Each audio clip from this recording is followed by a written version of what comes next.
కాంగ్రెస్ బీజేపీలు ఒక్కటేనన్నారు మాజీ మంత్రి కేటీఆర్. ఇద్దరూ కలిసి తెలంగాణలో డ్రామాలు ఆడుతున్నారని తెలిపారు. జూబ్లీహిల్స్ నియోజకవర్గం బీఆర్ఎస్ కార్యకర్తల సమావేశంలో ఆయన మాట్లాడారు.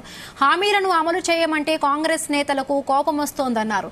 ఇందుకు పార్లమెంటు ఎన్నికల్లో కాంగ్రెస్ బీజేపీకి గట్టిగా సమాధానం చెప్పాలన్నారు. దేశంలోని పార్టీలన్నీ కూడగట్టి కూటమిని ఏర్పాటు చేస్తామని తెలిపారు. కాంగ్రెస్ బీజేపీకి వ్యతిరేకంగా కూటమిని గెలిపించాల్సిన అవసరం ఉందన్నారు. కిషన్ రెడ్డి ఫెయిల్యూర్ కేంద్ర మంత్రి అని కేటీఆర్ విమర్శించారు. మనకు కేంద్ర మంత్రిగా ఉండి ఎందుకు దండగా అని అన్నారు. నైజం అయితే మీకు నాకంటే బాగా మీకే తెలుసు. మోసమే కాంగ్రెస్ నైజం, మోసం చేయడమే వాళ్ళ నైజం.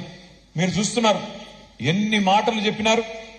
ఒకటి కాదు, రెండు కాదు, 420 హామీలు, 420 హామీలు ఇచ్చి ఇవాళ అధికారంలోకి వచ్చి గద్దెనెక్కి కూర్చున్నది కాంగ్రెస్ పార్టీ.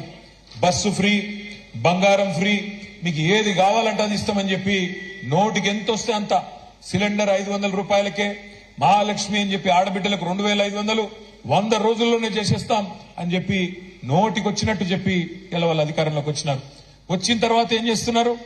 ఒక్కొక్కటిగా చెప్తా ఉన్నారు. ఏమంటున్నారు? వాళ్ళు ఇచ్చిన హామీలు నెరవేర్చే తెలివి లేక, వాళ్ళు ఇచ్చిన హామీలు నెరవేర్చే సమర్థత సత్తా లేక ఇవాళ కేసీఆర్ గారి మీద, మన ప్రభుత్వం మీద, 10 ఏళ్లు మనం చేసిన ప్రభుత్వ నిర్వహణ మీద ఇష్టం వచ్చినట్టు బదనాం పెట్టే ప్రయత్నం చేస్తా ఉన్నారు. ఆయననేమో భారత్ జోడో అంటున్నారు. ఆయన పార్ట్నర్స్ అందరూ రాహుల్ కు చోడో అని చెప్పి వెళ్ళిపోయి వాళ్ళందరూ ఎవరి దుకాణం వాళ్ళు పెట్టుకుంటా ఉన్నారు. ఎందుకంటే వాళ్ళకి అర్థమైపోయింది కాంగ్రెస్ పార్టీతో కాదు, బీజేపీని ఓడగొట్టాలి అంటే కాంగ్రెస్ కు ఆ సత్తా లేదు, కాంగ్రెస్ వల్ల కాదు. అందుకే ఇవాళ ఒక్కొక్కరుగా వెస్ట్ బెంగాల్లో మమతా బెనర్జీ గారు వెళ్ళిపోయినారు.